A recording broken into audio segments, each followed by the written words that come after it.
అప్పుడేమో విరిగిన మనసే నీకే ప్రియము యేసునాథా,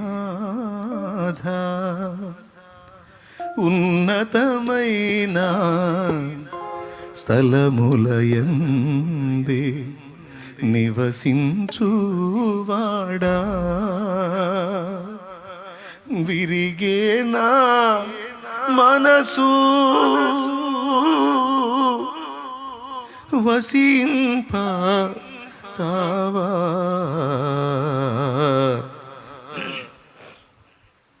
వసింప రావా అని పిలిచిన అనుభవం. ఇప్పుడు పెళుసు అతుక్కుపోయింది ఆ విరిగిన మనసు. ఆనాడు దేవుని కొరకైన ఆకలి, ఇంకా నాకేమొద్దు ప్రభా, నువ్వు చాలు. విరిగిన దానిని కోరదు లోకం, విరుగని చోని దృష్టిలో శూన్యం. అందుకే విరిగిపోయాను. విరిగిన మనసే నీకే ప్రియము యేసునాథా,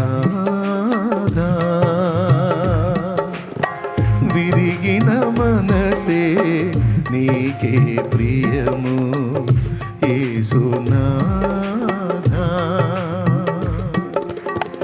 ఉన్నతమైన స్థలములయందే నివసించువాడా, విరిగేనా మనసు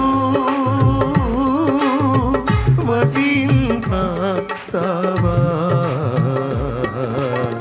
వసింప రావా. మన ఆత్మీయ జీవితపు ఆరంభం. అప్పుడు మనం ఏమనుకున్నాం అంటే చిన్న బిడ్డలం, ఇప్పుడు పెద్దోళ్ళం అయ్యాం అనుకుంటున్నాం. అప్పుడు చిన్న బిడ్డలం అట్లా ఫీల్ అయ్యాము, ఇప్పుడు ఎదిగాం కదా, పెద్దోళ్ళం అయ్యాం కదా, ఇప్పుడు ఇలానే కరెక్ట్, అప్పుడు అలా కరెక్ట్ అనుకున్నాం. దేవుడు అంటాడు, నో నాకు అలానే కావాలంటాడు, నాకు అలా కావాలి. ఎందుకంటే మొదటి క్రియల్లో చెప్తా విను. మొదటి క్రియల్లో నీ దగ్గర పెళ్ళుసుదనం లేదు, విరిగిన అనుభవం ఉంది. రాసుకో, పెన్నుంటే రాసుకో, ఖచ్చితంగా తీసుకో ఈ మాటలు. నీకు ఒక పెత్తనం లేదు, నీకు ఒక మెయింటెనెన్స్ లేదు, నీకు హడావిడి లేదు, నిన్ను పట్టించుకునేవాడే లేడు. ఈరోజు జనం నీకు వందనాలు చెబుతున్నారు, ఆనాడు జనం నిన్ను తిట్టారు. ఆ రోజు నువ్వు స్త్రీవి కావచ్చు, పురుషుడివి కావచ్చు, దూషణకు ఆస్పదంగా బతికావు. ఆనాడు స్టార్టింగ్లో ఆ స్థితిలో దేవుడు నిన్ను కలుసుకున్నాడు, నువ్వు దేవుడిని కలుసుకున్నావు. ఆనాడు జనాల దగ్గర నీకు మంచి సాక్ష్యము లేదు. ప్రభు ఎప్పుడైతే కలుసుకొని నీ జీవితాన్ని వెలిగించాడో, ఈరోజు నువ్వు నడుస్తూ వెళ్తుంటే కూర్చుని లేచి నిలబడుతున్నాడు.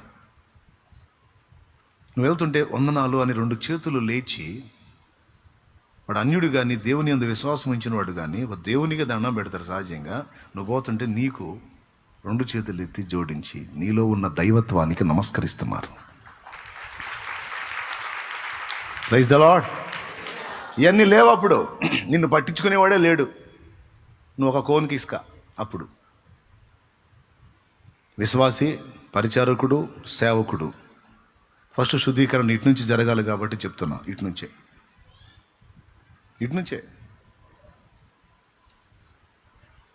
ఈరోజు నిన్ను పలకరించేవాళ్ళు, నిన్ను పొగిడేవాళ్ళు, నిన్ను గణపరిచేవాళ్ళు, నిన్ను గుర్తించేవాళ్ళు, నిన్ను ప్రశంసించేవాళ్ళు, నిన్ను ఆకాశానికి ఎత్తేవాళ్ళు బోల్డ్ ఎంతమంది ఉన్నారు. ఒక రేంజ్ మారిపోయింది, నీ మైండ్ మారిపోయింది. ఆ రోజు ఆ స్టార్టింగ్లో ఆ వినయంలో ఎవరూ లేని ఆ నిర్మానుష్యంలో ప్రభువు నువ్వే. విరిగిపోయిన అనుభవం, కూర్చొని గంటల కొద్దీ ఏడ్చుకున్నావు. ఆత్మీయ నాయకుడు ఏదన్నా ఒక విషయం ఉపదేశం చేస్తే వెంటనే లోబడ్డావు, వెంటనే బెండ్ అయ్యావు. ఈరోజు ఆయనకేం తెలుసు అనే స్థితికి వచ్చావు. ఆయనకేం తెలుసు? ఆయనకు అంత అవగాహన ఉందా? అప్పుడు మార్పు వచ్చిందా లేదా?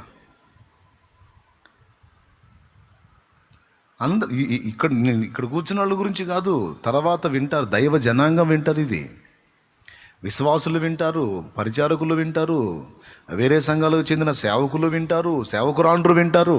అందరూ ఒక్కసారి వివేచించుకొని చూసుకోండి.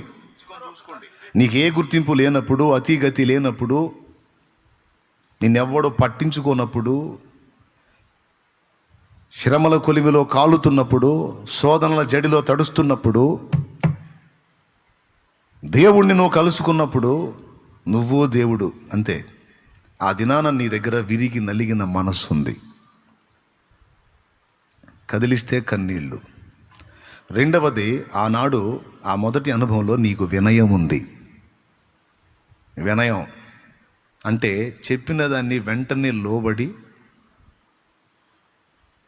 తీసుకునే అనుభవం, నడుచుకునే అనుభవం ఉంది ఆ దినాన. ఈ వినయం అనేది ఒక్కటి పోతే దేవునికి మనం పనికిరామండి. వినయం అనేది ఒక్కటి పోయిందంటే దేవునికి పనికిరాం. ఎందుకంటే వినయం పోయినవాడు తాను గురువులా ఫీల్ అయిపోతాడు, ఇక శిష్యుడు గాడు, నేర్చుకోలేడు. శిష్యుడు అంటే ఏంటి? ఎరా గురువు అంటే భయం లేదా? భయము, భక్తి, వినయం, వినయం లేదా? వినయంగా ఉండొద్దా గురువుగారి దగ్గర అంటారు చూడండి. వినయం విని నేర్చుకుని సులువుగా లోబడేటువంటి మనస్సు అది పోతుంది. అది పోయినప్పుడు ఇక సొంతంగా ఫీల్ అయిపోతూ ఉంటారు ఎవరికి వాళ్ళే. అది నచ్చదు దేవుడికి. అమ్మా, ఈ విషయంలో నువ్వు తేడా పడ్డావు, కొంచెం సరి చేసుకో అని చెప్పడానికి ఆనాడు వినయం, ఆ వినయం కలిగి ఉన్న వ్యక్తికి చెప్పబుద్ధి అయింది, స్త్రీ అయినా పురుషుడైనా. ఆ వినయం కోల్పోయి పెళుసుగా మారిపోయిన వాడికి అసలు చెప్పబుద్ధే కాదు, పెళుసుగా మారిపోయిన దానికి అసలు చెప్పబుద్ధే కాదు. ఎందుకంటే నేర్చుకోవటం మానేశారు. ఎంత డేంజర్ అది. అలాంటి వ్యక్తులను దేవుడు సేవకులుగా, సేవకురాండ్రుగా పరిగణించట్లా, వాళ్ళని భక్తిహీనుల లెక్కలో చేర్చాడు. 50వ కీర్తన 16వ వచనం. భక్తిహీనులతో దేవుడు ఇట్లు సెలవిచ్చుచున్నాడు. ఎవరంట? భక్తిహీనులతో అంట. నా కట్టడలు వివరించుటకు నీకేమి పని? దేవుని కట్టడలను వివరించేవాడు సేవకుడండి, సేవకురాలండి. దేవుని కట్టడలను వివరించేవారు సేవకులు, సేవకురాండ్రండి. వాళ్ళని పట్టుకొని ఏందండి భక్తిహీనులు అంటాడు? చదువు. నా నిబంధన నీ నోట వచించదవే. దేవుని నిబంధనలను ఎదుటివారికి వచించి వచించి బోధించేవారు సేవకులు, సేవకురాండ్రండి. కానీ వాళ్ళని గురించి లేఖనం ఏం చెప్పుచున్నది? 50:16 కీర్తనలో, 50వ కీర్తన 16వ వచనంలో భక్తిహీనులు అనేశాడు. అమ్మో, ఎంత డేంజర్ మాట. ఇక భక్తిహీనులకు ఏమేమి ఉన్నాయో సామెతలు మీరు చదివితే, నీతిమంతుడికి ఏముందో భక్తిహీనుడికి ఏముందో, భక్తులకు ఏముందో భక్తిహీనులకు ఏముందో మస్తు కీర్తనల్లో, సామెతల్లో. భక్తుల గురించి, యెహోవా యందు భయభక్తులు గల వారు చుట్టూ ఆయన దూత కావలి ఉండి వారిని రక్షించును. భక్తులకు కాపుదల. భూమి మీద భక్తులే శ్రేష్ఠులు, వారు కేవలం నాకు ఇష్టలు. భక్తులకు శ్రేష్ఠ స్థానం. 2, భక్తులు నిద్రించుచుండగా ఆయన వారికి ఇచ్చుచున్నాడు. తన ప్రియులు నిద్రించుచుండగా, అనగా భక్తులు నిద్రించుచుండగా వారికి ఇచ్చుచున్నాడు. వారికి సమృద్ధి. భక్తులకు ఏది కావాలన్న దేవుడు సమకూరుస్తాడు. తాత్కాలికంగా అవసరాన్ని బట్టి కొంత శ్రమ పెట్టినా తర్వాత మొత్తం తొలగించి సమృద్ధిని ఇస్తాడు. అనేక మందికి ఇచ్చేటట్టు చేస్తాడు. భక్తులకు ఉండే బ్లెస్సింగ్.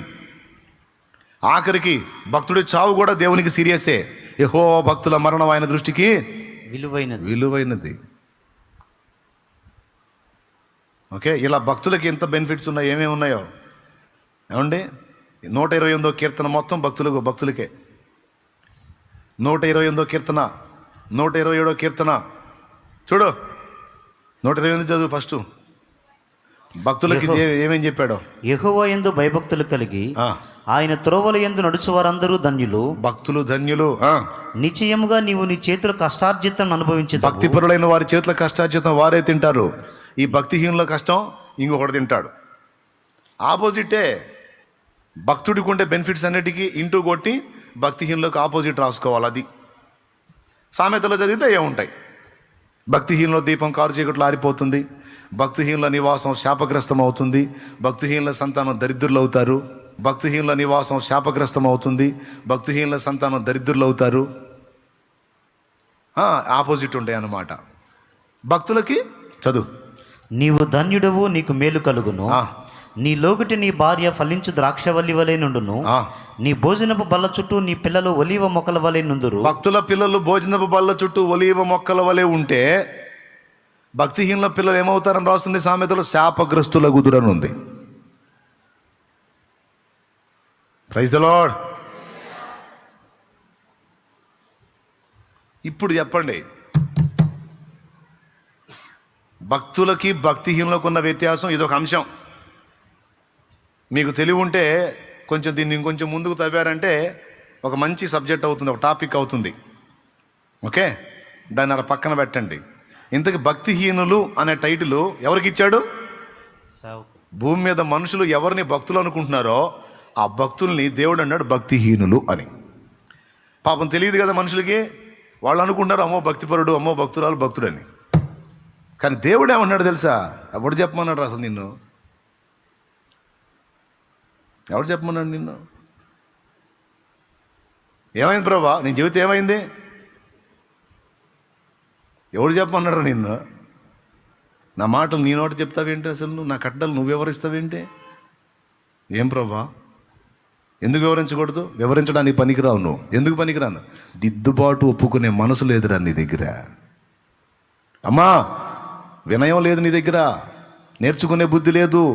తప్పును చూపించి ఇదిగో దిద్దుకో, ఇది లోబడో, ఈ లోపం నీలో ఉంది సరి చేసుకో అంటే ఆ మెత్తని హృదయం, ఆ విరిగి నలిగిన హృదయం పోయి కఠిన హృదయం వచ్చింది నీకో. దిద్దుబాటుని తిరస్కరించావు, అసహించుకున్నావు, నా మాటలు నీ వెనక్కి త్రోసేశావు. మొదటి క్రియలలో ఇది ఉంది. ఏ మాట, ఏ హెచ్చరిక దేవుడిస్తే వెంటనే దాన్ని స్వీకరించి అమ్మో దేవా తప్పకుండా నేను సరి చేసుకుంటా ప్రవ్వా అని సులువుగా లోబడే తత్వం ఆ మొదటి క్రియలో ఉంది.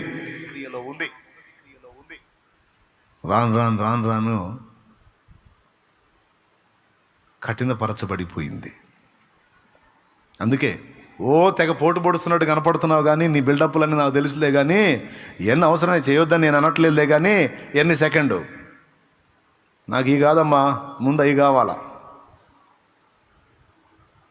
దేవునికి స్తోత్రం కలుగునుగాక. స్టార్టింగ్ ఆరాధన చేసేవాళ్ళం, ఆపోజిట్లో ఉండి జనాలందరితో కలిసి దైవజనుడు ఆరాధన చేపిస్తుంటే ఎక్కడో ఒకటిగా నిలబడి ఈ కళ్ళు నీళ్లు చెంపల మీద అలా కారిపోతూ కింద మడుగుబడినంత ఏడుపు.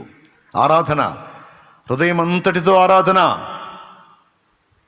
ఇప్పుడు ఆరాధన అంటే ఏదో మైకు తీసుకుని ఒక పాట పాడినట్టు. సేవకులారా ఆలోచించండి. కళ్ళు తెరిచి చూస్తా ఆరాధించటం.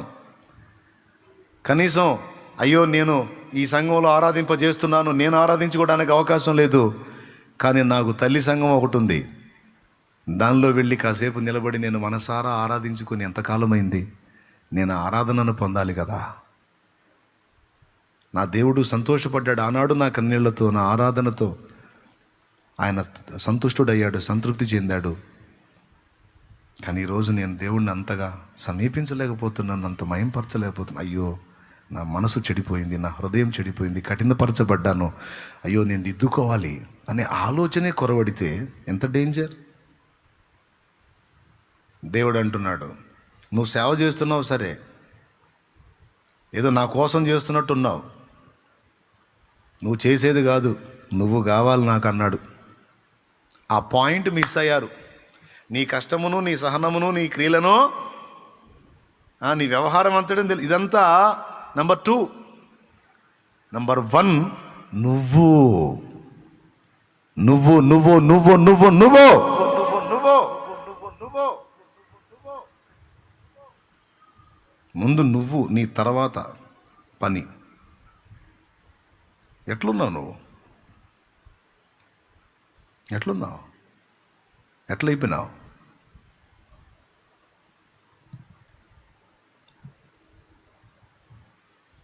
అందరం పరిశీలించుకోవాలి.